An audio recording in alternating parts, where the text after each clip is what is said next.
Hello tout le monde et bienvenue pour cette toute nouvelle vidéo. Aujourd'hui, c'est un format tout nouveau où on va regarder le matériel apicole et autres. Aujourd'hui, ça va être du matériel pour piéger les frelons asiatiques comme vous avez pu voir sur la dernière vidéo. J'ai un ou deux frelons asiatiques qui visitent mon rucher et qui picorent mes abeilles. Donc aujourd'hui, on va regarder ce module de piège à frelons asiatiques qui, de ce que j'ai pu me renseigner, a l'air d'être un des meilleurs dans sa catégorie de pièges sélectifs uniquement pour frelons asiatiques. Donc on va voir pas à pas comment le monter et parler un petit peu de cette innovation. Voilà, c'est franchement je trouve un des pièges, moi je le trouve très stylé pour le prix qui est affiché d'une vingtaine de francs. On va regarder, on va le démonter. Mais avant toute chose, n'hésitez pas à rejoindre la colonie en vous abonnant, en mettant aussi une petite goutte de miel sur le bouton like, ça fait toujours plaisir. Et à faire aussi une petite structure de cire d'abeille dans les commentaires, si cela vous chante. Hop, on va positionner ça ici. On va enlever un tout petit peu tous les modules qui le constituent. Tac, le réservoir. Ici, on a la pièce qui permet de mettre les mèches qui vont diffuser l'attractant, donc bière, vin et cassis. Après, il y a des attractants qui sont déjà faits. Donc, vous pouvez aussi acheter, mais d'après ce que j'ai pu entendre, ça fonctionne très bien, mais ça attire pas mal de choses. Bon, il est très sélectif, donc en soi, vous pourrez totalement prendre cet attractant qui est déjà fait. Moi, je me suis dit, je vais prendre de la bière, du vin et du cassis, et du cassis, ouais, du sirop de cassis, pour pouvoir faire ce mélange, parce que j'aime bien faire les choses moi-même. Tac, donc ça, c'est les petits réducteurs de pièges qui sont vraiment hyper cool. Je vais vous montrer ça dans un petit moment. Hop, on va enlever les petits clapets anti-retour. Tac, hop, et enlever le module de piège. Hop, tac, et tac. Donc, voilà comment ça se constitue. On n'a pas beaucoup de pièces. C'est assez simple à faire, en toute sincérité, à monter. Donc, on commence par le clapet, on va dire le piège anti-retour, que pour les pêcheurs qui pêchent du vif connaissent. Hein. Donc le poisson ou le frelon va rentrer là-dedans et il ne va plus pouvoir ressortir une fois qu'il sera dans le module de piégeage. Donc voilà, ça c'est hyper cool. Donc on commence par cette pièce-là et ce module-là. Donc on va venir équiper ceci et venir clipser cela correctement. Et des petits clips, voilà, c'est tout clippé, ça ne bouge pas. Ça tient très très bien. Ensuite, on va venir mettre les mèches. Donc ça, c'est vraiment assez cool. Ils ont fait quelques petits... Ouais, des pré-trous entre guillemets qu'on peut venir enlever si on veut mettre des mèches parce que ça a l'air d'être vraiment le même diamètre que pour les mèches. Ou tout simplement les ouvrir pour faire diffuser encore plus l'odeur de l'attractant. Donc ça va venir se mettre dans des petits trous ici. Rien de plus simple, c'est vraiment un jeu d'enfant ce piège. Hop! Donc voilà, ça c'est équipé. Tac. Ensuite, on va mettre le réservoir à attractant. Hop, on va remettre les mèches un tout petit peu plus longues. Donc ils peuvent se mettre dans les deux sens, hein. Il n'y a pas une grande importance. Hop! Donc là, on a déjà un module qui franchement, il est très simple et à la fois très compact comme piège à frelons. Et là, je voulais quand même vous montrer un petit truc. Je ne sais pas si vous allez bien voir, mais on a deux styles de trous différents. Donc là, je passe que une phalange. Et là, je peux aller un peu plus loin qu'une phalange. Donc ça, c'est vraiment très cool. En fait, ça permet de pouvoir sélectionner ce qu'on veut capturer.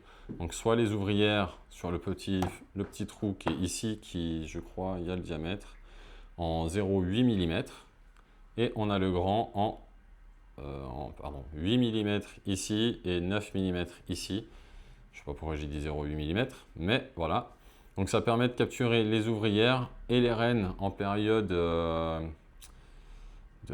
colonie où elles vont commencer à créer leur petite colonie.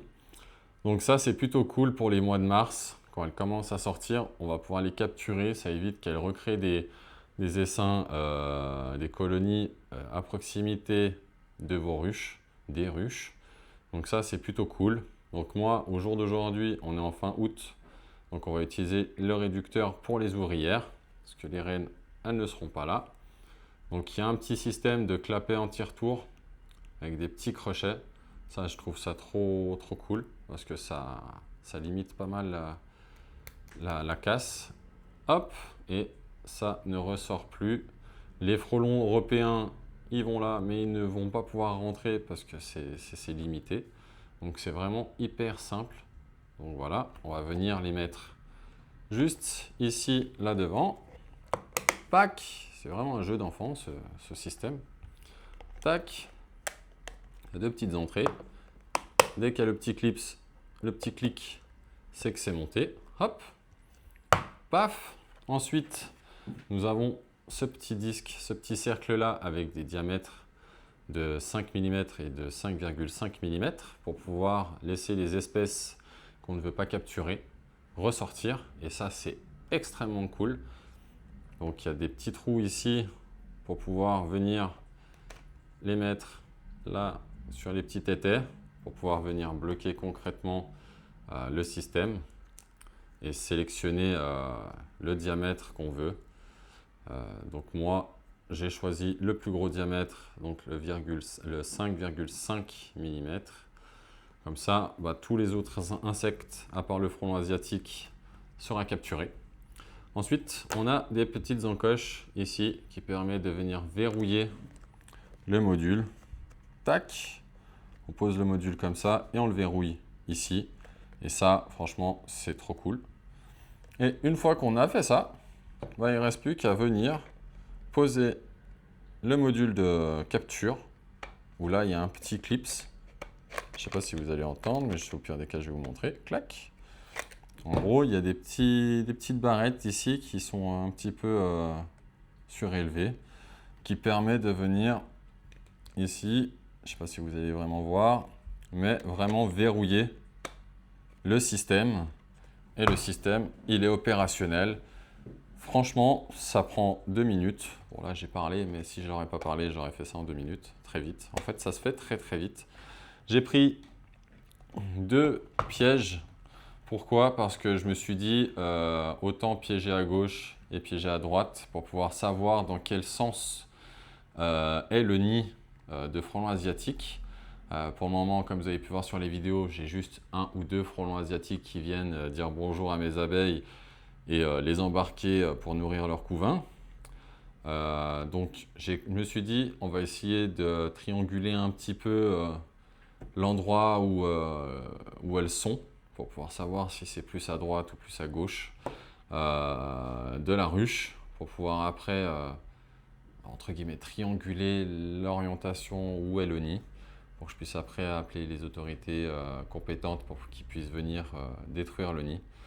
Et dans les recherches que j'ai pu faire, comme je vous ai dit tout à l'heure, ça a l'air d'être vraiment le piège sélectif à recommander. Donc, si je devrais vous recommander un piège, ça a l'air d'être celui-ci. Je ne sais pas si j'en testerai des autres. Je pense que j'en testerai des autres. Mais bon, on va déjà voir ce que ça capture comme dose de frelons asiatiques. Je vous cache pas que je risque pas d'en avoir des masses capturées, mais je pourrais être étonné. Ce qui est cool aussi, c'est que les guêpes, les abeilles, les frelons asiatiques ne vont pas rentrer dedans, mais les guêpes, les abeilles, les mouches vont pouvoir ressortir par les trous ici et par les trous qui sont là-dessous. Et même si je ne me trompe pas, elles pourront sortir aussi dans les petites fentes qu'il y a ici à l'intérieur. Donc c'est vraiment hyper chouette, et de ce que le fondateur de ce piège a pu dire sur son piège, c'est que du moment où on met l'attractant ici dans la réserve, les mèches vont diffuser fortement l'odeur et ça va inciter aux autres frelons asiatiques à venir dans le piège et à ne plus ressortir. Donc ça, c'est vraiment très cool. Là, je vous conseille ce piège-là. C'est une vingtaine de francs. Ça peut valoir le coup pour l'environnement parce que, comme vous le savez, le frelon asiatique est en train de décimer pas mal d'insectes, surtout les abeilles. Pour nous, les apiculteurs, c'est une vraie calamité. Mais ouais, je le recommande fortement de ce que j'ai pu entendre. Maintenant, on va le tester sur le terrain. Pas aujourd'hui. J'irai peut-être les poser cet après-midi où je ne vais pas faire la vidéo parce que ça ne sert à rien de vous faire une vidéo où je les pose.